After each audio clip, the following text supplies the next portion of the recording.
Politikaren lehen lerrotik atzera aldegin berri duen gizona daukagu gurekin, Patxi Zabaleta. Arturo Kanpion euskaltegiko zuzendaria izan zen, horren hastapenetan, gero Herri Batasuneko sortzailea, 1979an Herri Batasunaren Iruñeko alkategaia, arrezkeroztik etenik gabe izan da hautetsi udalean edo Nafarroako parlamentuan.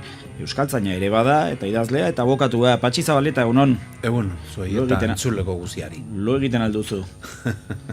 Bai, lo egiten dut, eta gainera ohera sartu orduko hartzen dut askotan. Irakurtzen saiatzen nahi zerbait batzuetan, eta egia esan ez dut askotan lortzen, baina bai, egiten dut. Egiten dut lasai. Idazteko eta abokatu lanetarako eta askotan loarik entzen diozula denbora. Bai, egia esan, bat oso argia egoten da goizean esnaratzen denean, eta oso ongi hartzen ditu gogoan lo egin aurretik egindako lanak. Gogoan hartzeko lo egin aurretik.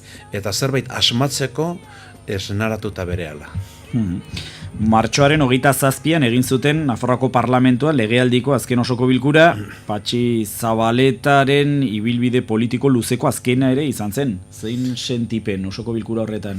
Bai, atzo esaten nuen, eman zizkiguten sari batzuk, eta guri ere Lizarberita bioi eman ziguten alako agurraren sari petraloietako bana, ez da? Baina esaten nuen, beti politikan egondu naiz, eta beti politikan egonen naiz, hori ezinezkoa da beste modu batera izatea. Eta esan nuen baita ere beste txantxa bat. Hillary Clinton nire kintoa da, nik aina urte ditu. Eta orain animatzen denezkero primariatan sartzera, niri tentaldi bat ere etortzen zait burura. Baina, bai, parlamentuko zerrendan ez nago 51garrena, eta 50 dira aukeratu beharrekoa. Bada espadere 51garrena.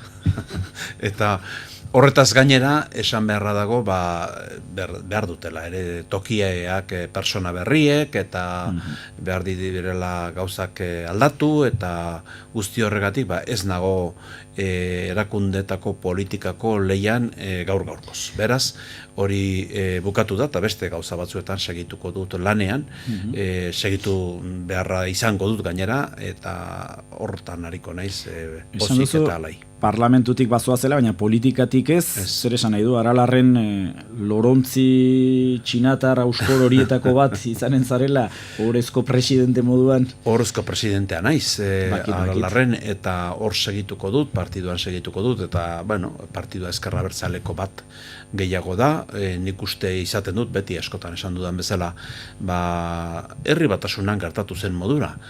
Partiduak elkartzen dira, sortzen dute gauza berri bat, gero gauza berri horrek behar du erkidegoen militanteen partaidetza hori demokratikoa izateko beharrezkoa da egitura bateratuak sortzea, hori izaten da leia bat, bizi izan dut Herri Batasunan, bizitu genuen ere Nafarroa bain, eta orain EH Bildun, eta gauza hori ez baldin bada behar bezala eta ongi gainditzen, arazoak sortzen dira ondoren. Beraz, partiduak desagertu egin behar dira, eta beste partidu bat orokorra sortu baldin eta partaidetzari, militanteen, erkideen partaidetzari, bide demokratikoa eman nahi baldin bazaio.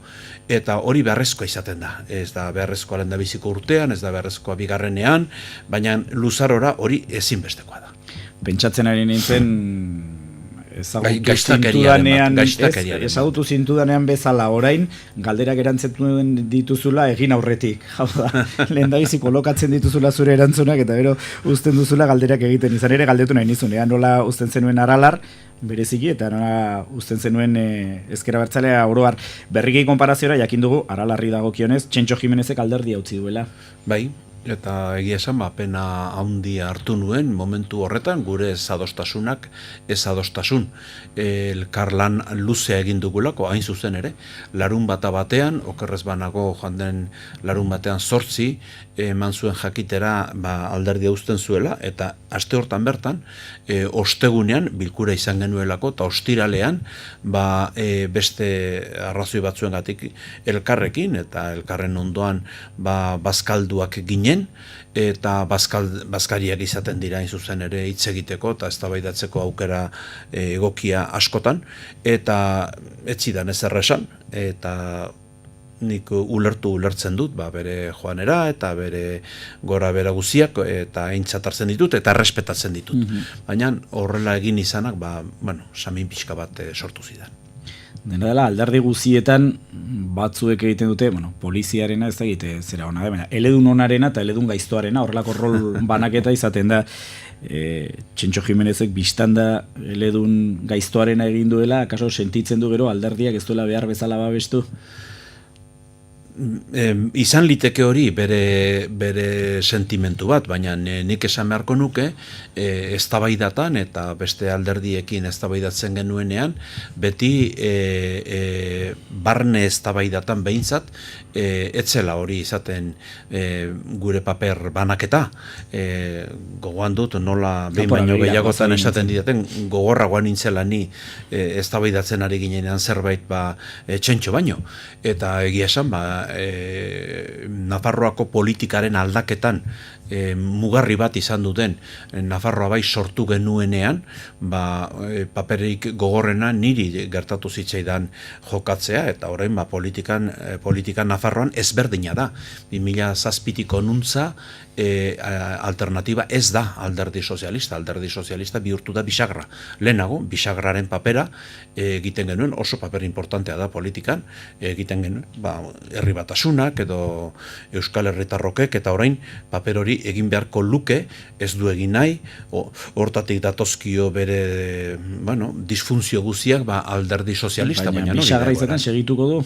Iruditzen zaizu, hauteskunde hauen ondotik ere alderdi sozialista beharrezko izanen da aldaketarako? Zalantzarik gabe Podemos eta alderdi sozialista izanen dira bisagraren papera jokatuko dutenak, nire ustez. Hau da, 26 parlamentari ezin izateko batu PSN gabe? Podemos edo PSN gabe ezinezkoa izanen dira iduritzen zait. Bueno, horretziko dugu kontua. Une gogorrak aipatu dituzu eta pentsatzekoa da zatiketaren ordua, aralar sortzeko ordua gogorra izanen zela. Zer oroitzapen dauzkazu, zauri guziak itxita daude? Bai, personalki edo personal mailan bai. Ez ziren zatiketarenak berarenak. Zatiketa berezkoa zen eztabaida batetik zetorren, eztabaida oso luze batetik, 30 urteko eztabaida horretan, jarri behar bagenitu nolabait adierazten duten adierazpenak izango lirateke erakundetan parte hartu edo ez, hori gainditu zen, militanteak izan ala ez, hori ere deno kontzat ematen dugu, gero nola egin hori da oraindikan argitu beharreko zerbait ezkerra bertzalean, ezkerra bertzale osoan, horren azpian zegoen eztabaida nagusia indarraren erabilera, indarkeriaren erabilera zen, eta zoritxarrez orain indarra erabiltzen duen bakarra estadua da, eta estaduak erabiltzen du gainera bortizki eta injustuki. Baina momentu honetan borroka armatua behin betiko alde batera utzi zen, alde bakarrekotasunez eta armagabetzea ere horrela eginda, batzuk esaten dute oraindik bukatu gabea dagoela, baina horren ziurtagiria gizarte osoari eman behar baldin bazaio ere hori egina dago, eta beste urrats batzuk eman behar dira. Eta hor ze balorazio egiten duzu Aralarrek jokatutako rolaz? Azkenean ezkera abertzaleak bere osoan bide hori hartu du, zatiketarik gabe, Aralar beharrezkoa zen, etzen beharrezkoa? Ezinbestekoa. Ez bakarri beharrezkoa, baizikan ezinbestekoa zen. Eta bake egintzako ibilbide horria Gernikako akordioan markatu zen, eta ura izan duzen, nolabait esateko, helmuga, eta ura izan duzen baita ere, mendimuturra, igo behar zen mendimuturra, eta hartaraino iristea, eta han dauden gauzak gainera dira, egin beharrekoak eta bukatu beharrekoak, gero horreri izugarrizko txapela eta estaldura eman zion, da eskutatu egin zuen, zalantzarik gabe aieteko konferentziak, baina ibilbide horria bera Gernikako akordioan dago. Nik pena handia izaten dut Gernikako akordioan egoteko ausardiarik edo eskuzabaltasunik ez zutela izan du momentu hartan elak eta Eusko Alderdi Jeltzaileak, baina hori zen zalantzarik gabe horren aurretik eta atzetik ezberdintasuna sortzen duen aldarri eta horretarako ezinbestekoa izan du zen, behar etzen egonen hori, ez balitz izan du aralar. Bakegintzara, gero itzuliko gara, segi dezagun ezker abertzalearen inguruan bueltan, herri batasunako sortzaileetako bat izan zinen. Bueno, galdera izan daiteke nola uzten duzun ezkerra abertzalea, arestian aipatu duzu, konparaziora, zure irudikoz, koalizioak alderdi bilakatu beharko lukeela. Hor, modan da, ezta? Politika zaharraren eta berriaren arteko dikotomia. Egokitzen ari da, ezkerra abertzalea politika berrira, zer gehiago egin beharko luke zure irudikoz? Egokitzen ari da, eta deraman abiadura, batzuentzat ez da txikia, baina beste batzuontzat bai. Egiten ari geran fronte zabala deitzen dugun hori, eta hori guzia urratsak dira, eta urrats serioak, eta urrats garrantzitsuak. Batzuk nahiko genuke presakago joatea. Beste batzuk berriz uste dute... Zertan, konparaziora, Patxi? Erkideak, militanteak, ezkerra abertzalearenak sortzen, eta berdinak egiten beren bete behar, edo obligazio, eta baita ere eskubideekin. Hori da erronka eta barne demokraziak eskatzen duen urratsa, eta hori egiteko fronte zabala bidea da. Bide hori gertatzen dena da, esaten dut, garrantzitsua izan da ere, batzuei gutxiegi iduritzen zaigu oraindik, eta beste batzuei berriz iduritzen zaie azkarregia dela edo presakagikoa zela, hori da, ez da bai da baina egiten ari gera. Zalantzarik gabe Euskal Herrian, Euskal Herri osoan, hegoaldean bereziki, Nafarroan eta Euskal Erkidego Autonomoan, aurrerakoia, ezker zalea eta abertzalea den edo aitortzen den personen kopurua gehiengo bat izatera deitua dago Bizkaian barne. Bizkaian abertzalegoaren baitan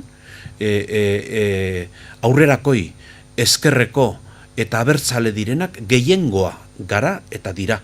Eta zergatik hala ere horrek ez du gauzatze bat izaten hauteskundetan, han PNV dagotan hemen UPN.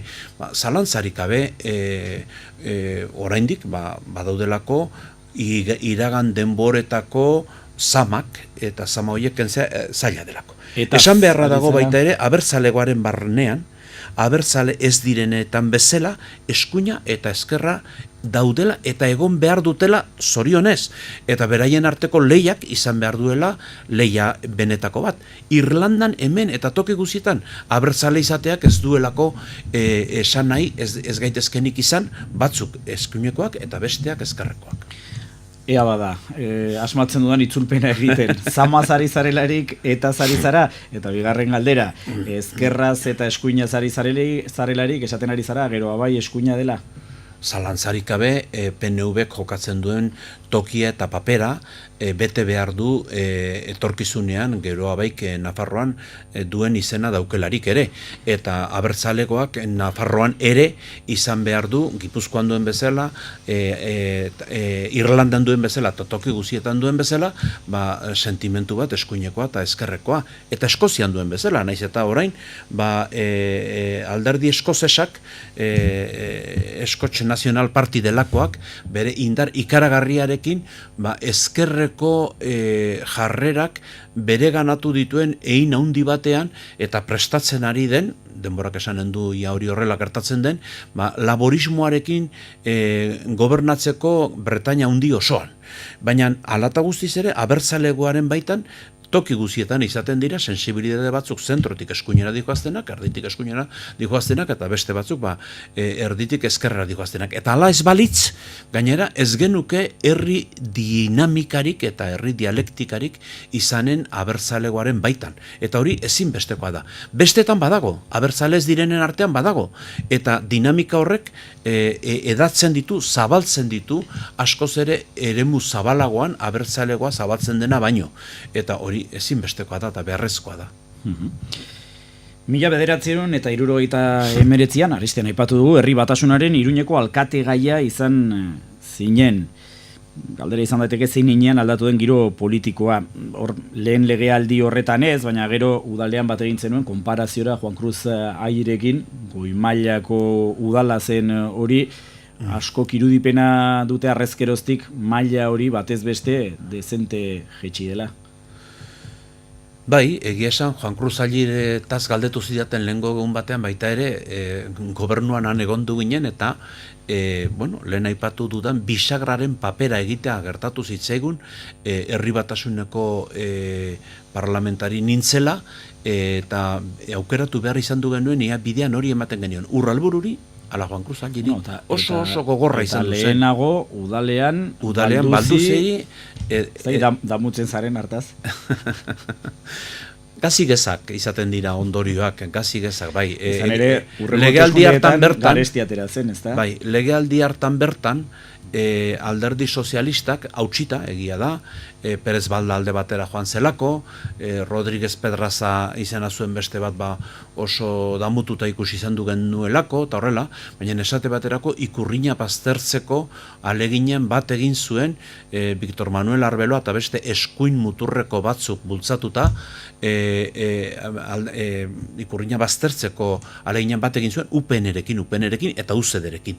Eta egia esan, garai garratzak izan du ziren haiek ere, eta garraztasun ura gainditzeko alegin asko egin behar izan du dira. Baina esanen ditut bi gauza kontraesankorrak badiru ditere. Lehendabiziko legealdi hartan, bi atentatu nozitu zituzten Herri Batasuneko bi zinegotzik. Beorlegik eta Andionek. Autoa errezieten biei. Eta zinegotzi guztiok bildu ginen 26, beraiek banaka utzi talde batera, diru laguntza emateko beste auto berri bat erosi ahal izan zezaten. UPN-koak eta UCD-koak eta PSN-koak barne. Horrek esan nahi du, zenbatetaraino giza mailan harreman ona zen neurri bateraino. Harreman horrek izan du ditu bere gora bere ikaragarriak, esate baterako atzo denok Irribarretsu agertzen ginen argazki batean, baina orain dela hilabete bat Iruñeko parlamentuan onartu zuten genozidioa eta sekuleko irainak egiten zituen adierazpen bat. Adierazpen hori hain da lotsagarria eta kalumniatzailea, Madridko kortetan bertan ere atzera bota dutela PP bezalako alderdiek, UPN eta albistea da, hori zuzendu egin dutela. Zuzendu egin dute. Eta hemen ez zuten lotsarik eduki, hori egiteko orain dela hilabete. Bai. Berriro ere egin gabeko galderak erantzuten ari zara, baina bueno, ez. Kontua da, gero giroa zakartu zela, orain zer esan entzenuke, obera egin duela?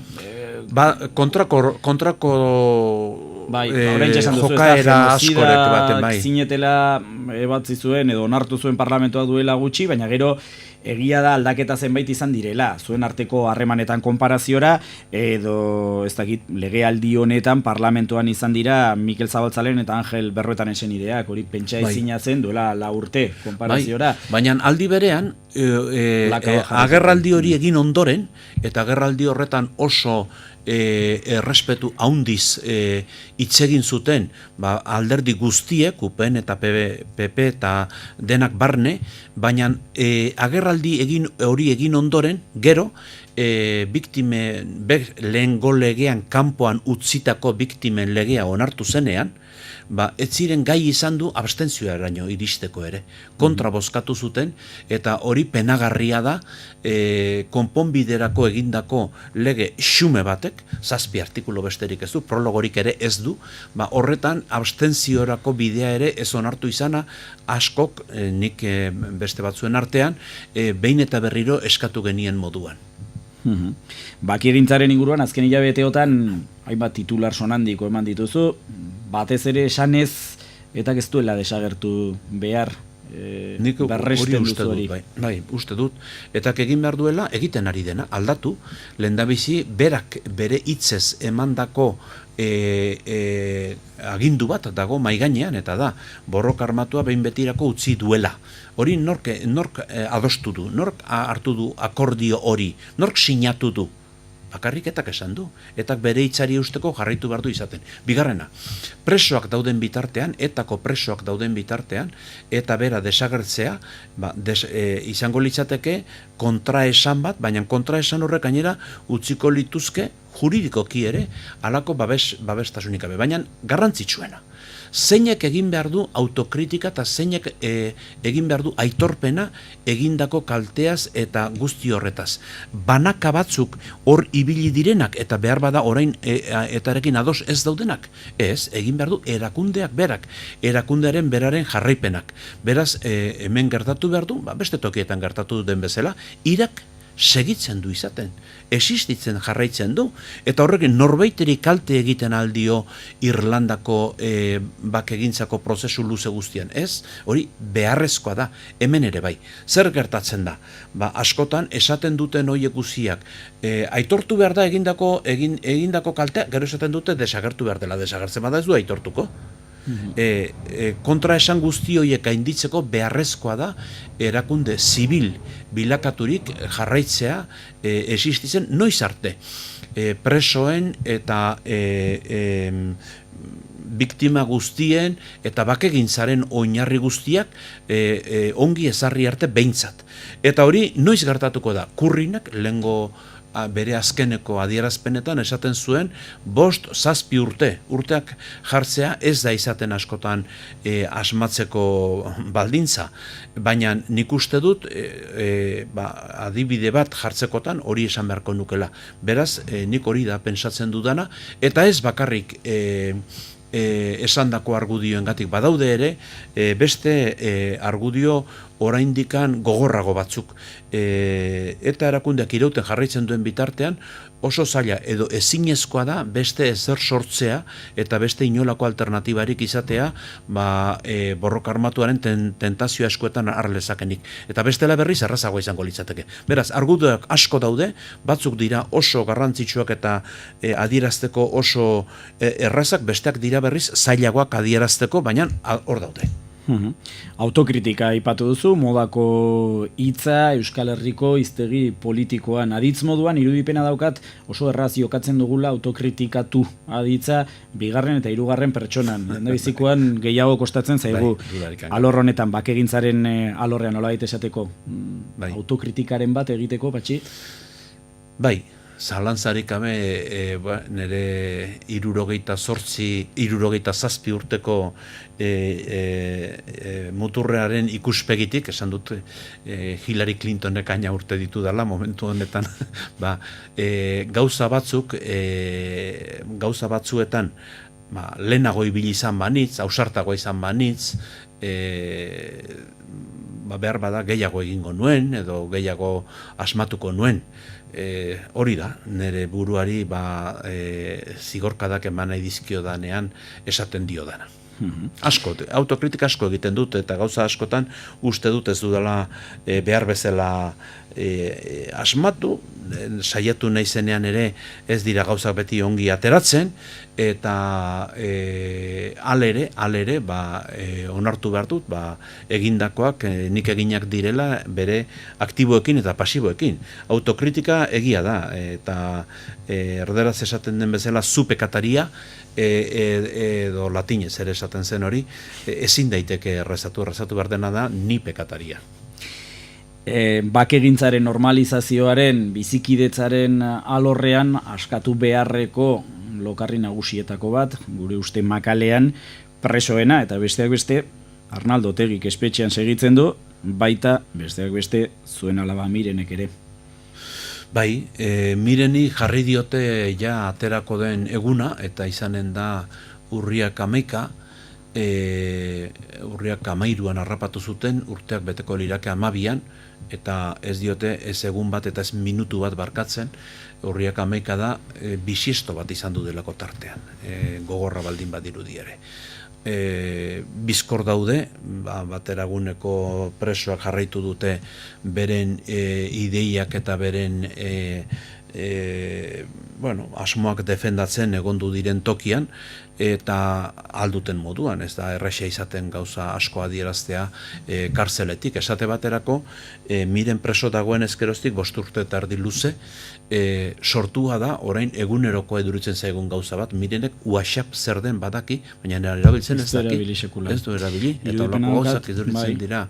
Izaten dira gauza berriak, ematen duenak aspaldikoak dira, eta ez dira hain aspaldikoak ere. Irudipena daukat pertsonalki patxi oso gogorra egintzaizula. Bai, honek, familiako persona baten espetxeratzeak aldatzen du bizimodua. Eta bizitza, eta baita ere aldatzen ditu bakoitzaren alde batetik borondateak, nahiak, ilusioak eta baita ere ahalmenak. Iruditua, susmoa patxi, abizenak ere eraman duela espetxera, edo ez? Bueno, nik uste dut mirenek berak egin zituela bere politikako pausoak ados gaude 180, baina izaten ditugu ere gure eztabaidak, esate baterako niritzat alde batetik izugarri gogorra, baina beste alde batetik izugarri pozgarria izan duzen Arnaldo Otegik berak juizioan esandakoa, eta hori grabatua dago hainbestetan.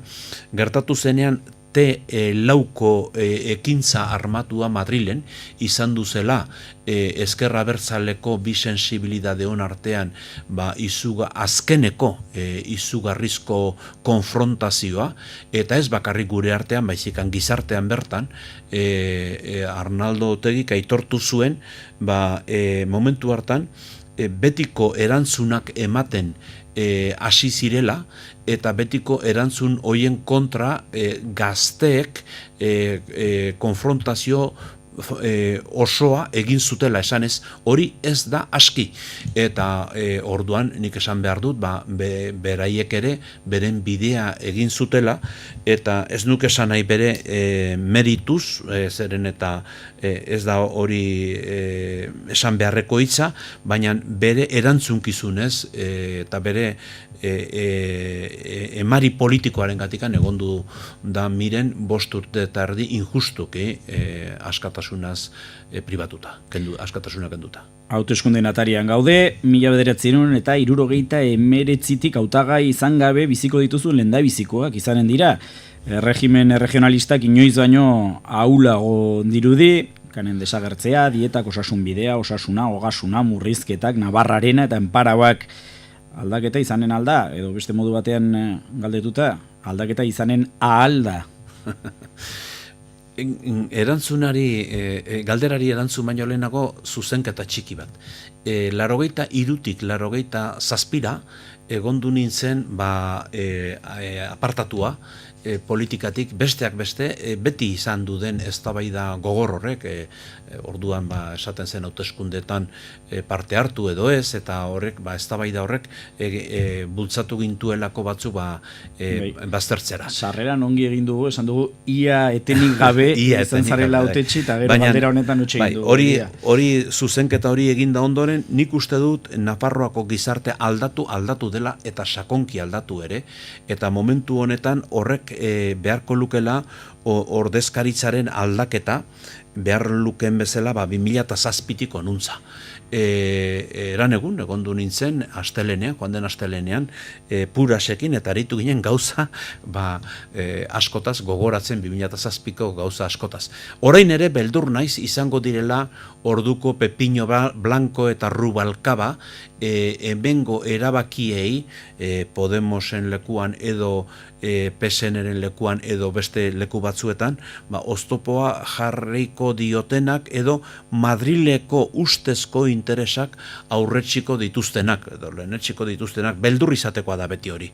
Hemen aldaketa etortzekotan, aldaketak izan behar du 2007an bertan definitzen genuen bezala. Anitza, transversala, Eta gainera transversale horretatik beretik eman bar zaizkie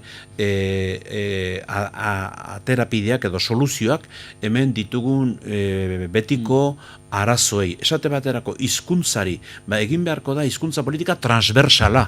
Beste arlo askotan ere egin beharko dira terapideak transversalak. Eta aukerak egonen dira, zailtasunak ere bai. Baina izanen da edo ez da izanen? Ala ez da izanen? Ni beldur naiz zailtasunak gaindituko ote diren. Baina hegemonia galdu dute? Hegemonia ez elektorala biztanda, baizik eta soziala, eta orain arte UPN gai izan da, bere beso mediatikoaren bitartez nagusiki, nolait ere diktatzeko Nafarronak pentsatu behar duena. Balirudike hori galdu dutela, nik sentsazio hori daukat. Espartza galtzeko kandidato bat da. Espartza ez da irabazteko hautagaia. Eta horrek esan nahi du, zalantzarik gabe, norabidea ez dutela markatzen, eta beste modu batean, resistentzia itxurako argudio horiek nagusitu zaizkie beren eskuetan. Ez dute esaten Nafarroako nera etorri behar dute, baizikan gaiztoak etorriko dira, eta euskaldunak etorriko dira, eta ez dakizien etorriko da, hemengoak ez bagina bezalagu, eta horrelakoak esaten ari dira denbora guzian. Baina horrek ere saltzen du, eta oraindikan oso indartsuak direla, ezin daukatu. Nik uste dut aukerak izanen direla, baina ez dago irabazita oraindikan apustua. Oraintxe aipatu duzu, ezta? Haien tresna politiko eraginkorria bakarra gaudenetan egonda, legealdi horribilis honetan pairatu dituzten kolpe guzia jaso eta gero dela, nolabait ere mamu identitario astintzea, kaosa alagu, bildu alagu, testuinguru horretan zer iruditzen? EH Bilduko zerrendaburu Adolfo Araizek eta UPNeko presidente gai Javier Espartzak buruz buruko eztabaida egitea? Bat gehiago, baina iduritzen zait horrelakoak izan... Horrek polarizazioa bultzatzen du eta UPNeri mesede eginen diola... Lehengo legealdian ere izan du zen buruz buruko bat hirukoa egondu ginen... UPN, PSN eta Nafarroa bai. Eta lehenagokoan ere, 2007an ere izan duzen laukoa, eta etzen agertu santz. Eta orain ez da izango 14koa, 14 direlako agertuko diren kandidaturak, eta berez eraman ezkero azken muturrera 14ko bilera bat ezinezkoa bihurtuko litzaka, ezinezkoa bilakatuko litzaka hori jakina da.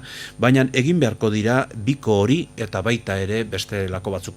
Honek batzuei eman die zinegon handia eta horrela hori gainera nori konbeni zaio. Hori konbeni zaio zalantzarik gabe UPNeri gehiena. Zergatik konbeni zaio UPNeri? Aldebiko eztabaida horrekin, Ciudadanosen aurrean, PPren aurrean eta UPyDren aurrean bere lidergoa sendotzen duelako. Espartzak ez ditu hor bilatzen EH Bilduri joan lekizkiokeen botoak, bilatzen duena da bera izatea EH Bilduren aurkaria eta berdin beste aldetik. Edozein kasutan hori erronka bezala uste dut Adolfok bota zuela, uste dut ez ziur Adolfok bota zuen, besteak onartu egin zuen konbenizizaiolako Espartza jakina. Eta beste batzuk egin duten ere ustez ez zuten hitz egin behar, baina niri idurin zait normala hori egotea beste batzuk baldin badaude. Uste dut atzo bazela ere beste eztabaida bat zabalagoa eta izanen direla beste batzuk ere gehiago. Normala da hori. Beste euskal komunikabideok elkarlanean antolaturiko bat gauzak ongi, maiatzaren 13an kanpainaren lehendabiziko astean zerrenda buru zenbaitekin, ez guztiekin, guztiak ez baitira euskaldunak. Tamalez. Bueno, itxaropen bat esateko ja komunikabide guziak, euskarazko komunikabide guziak diren hori antolatzen dutenak. Esan diate buru belarri murgildurik zabiltzala, telebista baten proiektuan, derragun horrela. Hori esan dizute, hori zu komunikabidetako gizona zara, eta komunikabidetan horrelakorik ez da saldu. Bueno, tira, beste kontu bat, beste gai batera eginen dugu salto, gogoan dut, beste gai batera eginen dugu salto, ez ja hurbiltzen ari gara, elkarrizketaren amaierara, eta gogoan dut, erretiro politiko hartu zuelarik, Jaime Ignacio del Burgok, esan zuela pozik arro alde egiten zuela irabazi zuelako. Bere bataila nagusia izan zelako Nafarroa foral eta espainiarra lortzea, eta horixe erdietsi zuelako, foru hobekuntzaren oinarriak historikoak eta berak jarri zituen, eta lortu zuen erretiratu arte horuntza bideratzea Nafarroa. Parametro horietan, Patxi, ze balorazio egiten duzu erretiro politiko hartzeko tenorean? Parametro hori gezurrezko edurizen zein, naiz eta Delburgok botatzen duen, eta gainera sinistu nahi lukeen, egia esan hori ez da ez horrela, eta ez du gainera inolako balidapen demokratikorik, esate baterako atzo bertan ere, gure oraindik presidenta den Yolanda Barzinari bere hitzalditxoan, periodisten aurrean iges egin zion, partidurik gabeko demokrazia bat izan liteke, naiz eta periodistarik gabekorik ez, ari zen periodistei lausengua edo alako goraipamena egin nahiean, eta bota zuen astakeria ikaragarri hori. Esan nion hori, eta Maria Victoria Arraizari medaila eman, eta Aitziber Sarasolari ez ematea bezalako astakeria, baita ere gobernu honek egin berri duena. Delburgok horretan ez du inolako arrazoirik, eta gainera gure azkeneko pleituko, berak jarri zidan pleitu bat, kostak zor dizkit oraindikan, eta eskatu beharko dizkiot modu txarrean juzgatuan. Baina hori dena esan da. Gizakiok, personok, banaka gure aportaketatxoa egiten dugu, baina ez gera erabakiorrak. Erabakiorra da Nafarroan gizartea aldatzen ari dela, eta aldatzen ari da baita ere konparatzen badugu ez 79koarekin, baizik baita ere 36koarekin. 36ko azken errepublikako azkeneko hauteskundeak analizatu behar diren bezala 32koak eta 31koak eta guztiak, ezta? Eta horrekin, eta demografikoki izan du diren aldaketak, eta ekonomikoki izan du diren aldaketak, eta dena kontuan izan da, Nafarroaren bilakaera ikusi behar da. Eta bilakaera horrek garamazki esatera, zalantzarik gabe, Nafarroaren etorkizuna anitza, demokratikoa, eta euskalduna ere izanen dela besteak beste. Patxi Zabaleta, galdetegiak erantzun luzeekin hankaz gora jartzen badituzu ere, beti da plazer interesgarria eta argigarria zu elkarrizketatzea, beraz, espero dezagun, politikako lehen lerrotik desagertuta ere, edabidetatik ez desagertzea eta elkarrizketak egiten segitzea aurrerantzean ere. Eta bigarren lerro batean egote. Hori da, estimatua dago. Eskerrik asko.